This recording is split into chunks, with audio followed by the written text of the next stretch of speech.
Spesifikasi bahan.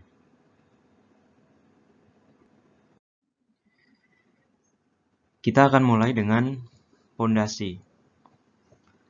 Pondasi yang akan kita bahas di sini untuk material bangunan, yaitu untuk pondasi menerus dan pondasi setempat. Pondasi menerus itu adalah pondasi yang biasanya digunakan untuk mendukung beban memanjang atau beban garis, baik untuk mendukung beban dinding atau kolom dengan jarak yang dekat dan fungsional kolom tidak terlalu mendukung beban berat. Pondasi menerus dibuat dalam bentuk memanjang dengan potongan persegi ataupun trapesium. Nah, yang dimaksud menerus itu berarti dia berkesinambungan. Ini misalkan suatu ruangan, nah ini masih berkesinambungan. Bentuknya itu biasanya adalah trapesium. Kalau untuk yang di area tengah ini, biasanya trapesiumnya sama kaki. Sedangkan kalau untuk yang bagian tepi bangunan, itu biasanya pakai trapesium siku-siku seperti ini.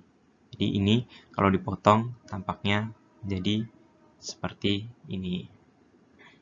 Oke. Berikutnya adalah untuk pondasi setempat. Pondasi setempat bisa disebut juga adalah pondasi footplate, pondasi telapak, atau pondasi tapak.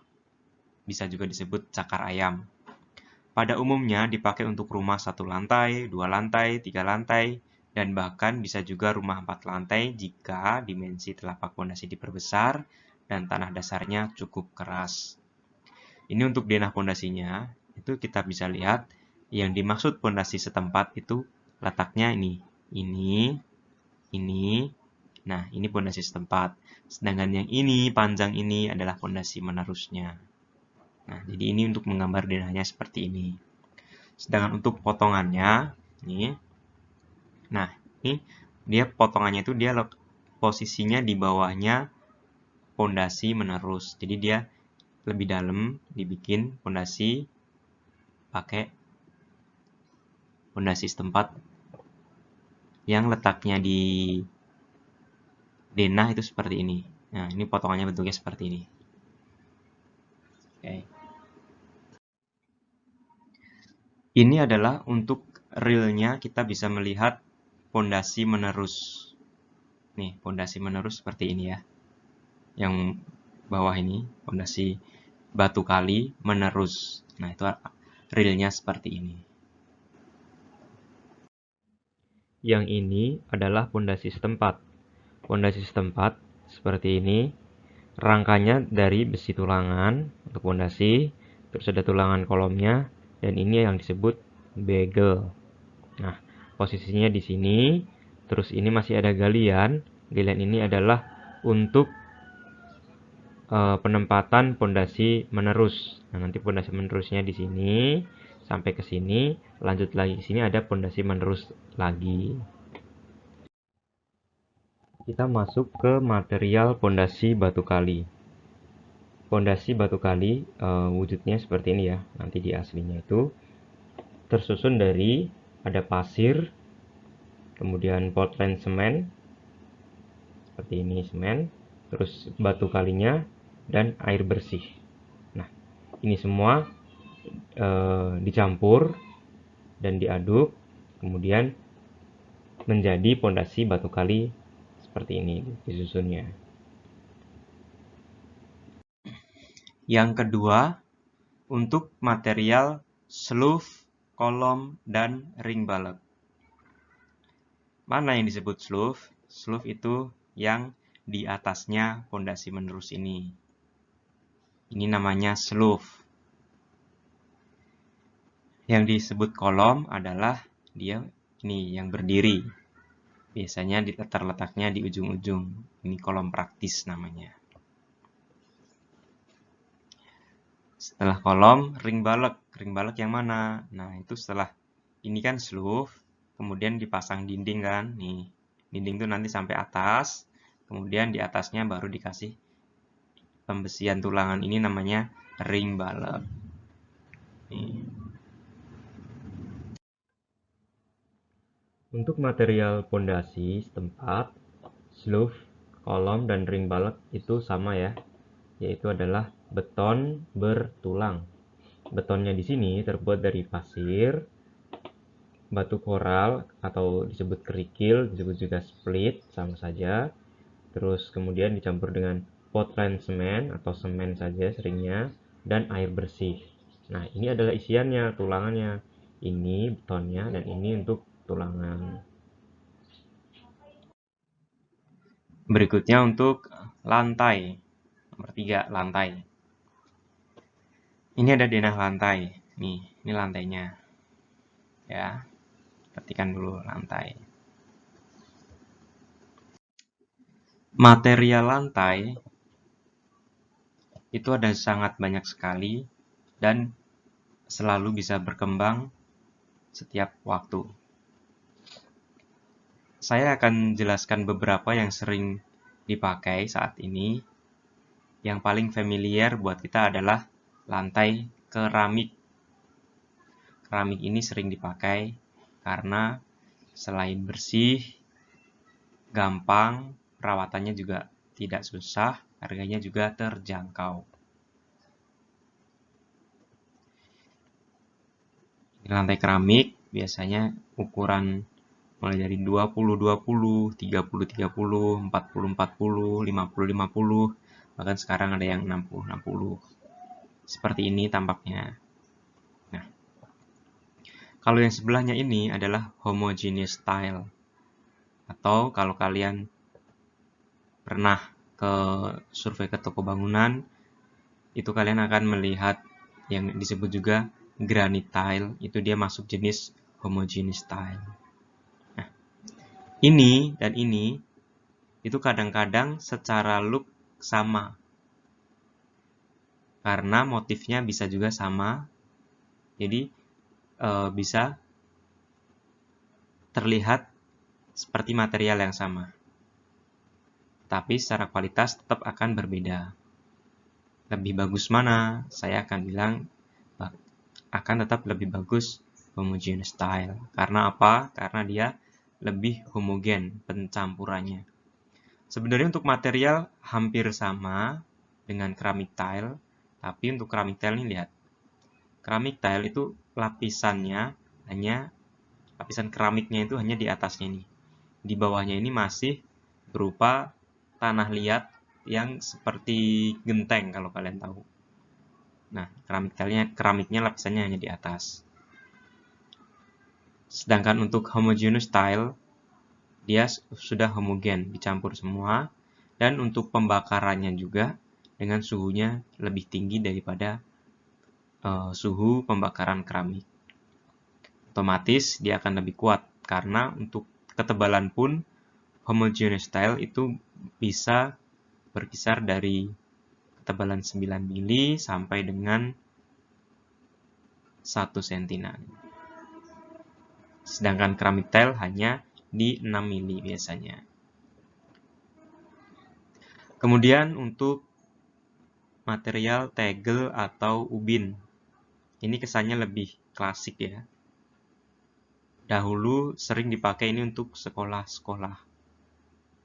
Kalau sekarang justru untuk rumah-rumah yang menonjolkan tipe klasik itu sering lagi pakai tegel atau ubin ini. Untuk ukuran, dia biasa ukuran 25 x 25 cm.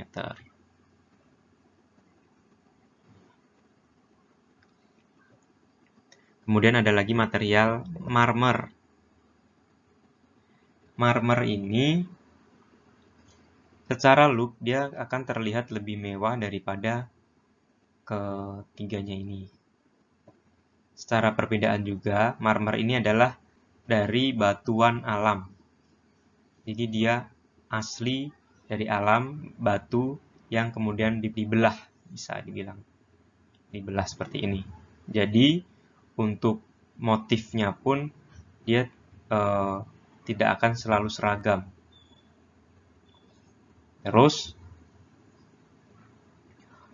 untuk marmer, karena ini batuan alam, ukurannya biasanya disebutnya slab. Bisa dengan ukuran ini satu slab itu macam-macam, tapi rata-rata adalah 1 meter kali 2,5 sampai dengan 3 meter. Untuk di mall-mall kelas yang kelas pertama itu biasanya mereka pakainya marmer. Berikutnya material parket. Ini kalian lihat parket dan yang bawah adalah vinil. Secara look ini sama. Bedanya apa? Kalau parket itu terbuat dari kayu. Sedangkan untuk vinil, ini namanya bahan vinil. Itu seperti karet. Kesannya kalau pakai parket, itu ruangan bisa terasa lebih hangat. Terus, untuk parket ini bisa pakai full kayu. Itu namanya berarti nanti solid parket ya. Solid parket. Ada juga yang engineering parket. Engineering parket itu biasanya adalah dia kayu solidnya itu hanya setebal 2 atau 3 mili. Kemudian disambung-sambungkan. Kemudian bawahnya itu bisa pakai material lain, mungkin seperti triplek seperti itu, sudah difabrikasi. Jadi nanti waktu pasangnya ini, seperti ini hasilnya ya. Ini material awalnya seperti ini. Sedangkan untuk yang vinil ini adalah versi ekonomisnya dari parket. Kenapa? Karena untuk vinil ini memang dia motifnya beragam. Dia bisa selalu mengikuti motif dari parket. Karena ini memang buatan ya, pabrikasi.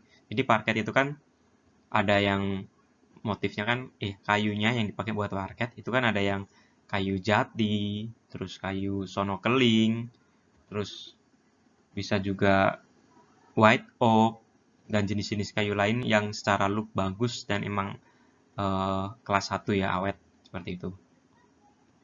Nah, vinil ini dia karena pabrikasi bisa selalu mengikuti looknya dari parket. Tetapi kalau kalian merasakan secara langsung, diinjak saja itu tetap taste-nya berbeda. Kamu menginjak kayu dan menginjak bahan seperti karet itu akan terasa berbeda. Karena harga juga tidak bohong. Ini caranya, tinggal ada yang pakai lem ya, ada yang pakai lem, ada yang modelnya stiker. Nah, caranya pasang ini kalau yang pakai stiker tinggal di apa ya?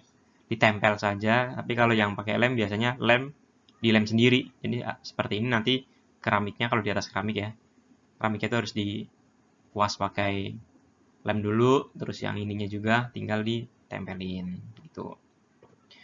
Yang terakhir ini adalah untuk karpet tile nyebutnya kalau seperti ini ya. Ini karpet tile. Nah, karpet ini juga terkesannya lebih mewah, lebih hangat. Ini biasa dipakai untuk kalau kalian yang sering nonton kan pasti udah sangat familiar dengan ini. Untuk di bioskop itu kan sekarang biasanya lantainya pakai seperti karpet ya. Oh, yang muslim juga biasanya untuk masjid itu pasti seringnya pakai lantai karpet, kecuali di musim pandemi sekarang karpetnya digulung. Oke, untuk lantai sebenarnya masih banyak lagi, tetapi yang akan sering digunakan di dunia interior itu setidaknya ini. Ini nanti akan sangat sering dipakai di dunia interior. Oke. Itu tadi contoh-contoh material atau bahan yang sering digunakan. Untuk material lain di dunia interior, mungkin kalian bisa main-main waktu di mall itu memperhatikan materialnya, atau bisa kalian datang ke Mitra 10 atau di IKEA. Itu banyak sekali material-material atau bahan-bahan untuk dunia interior. Demikian, semoga bermanfaat. Terima kasih.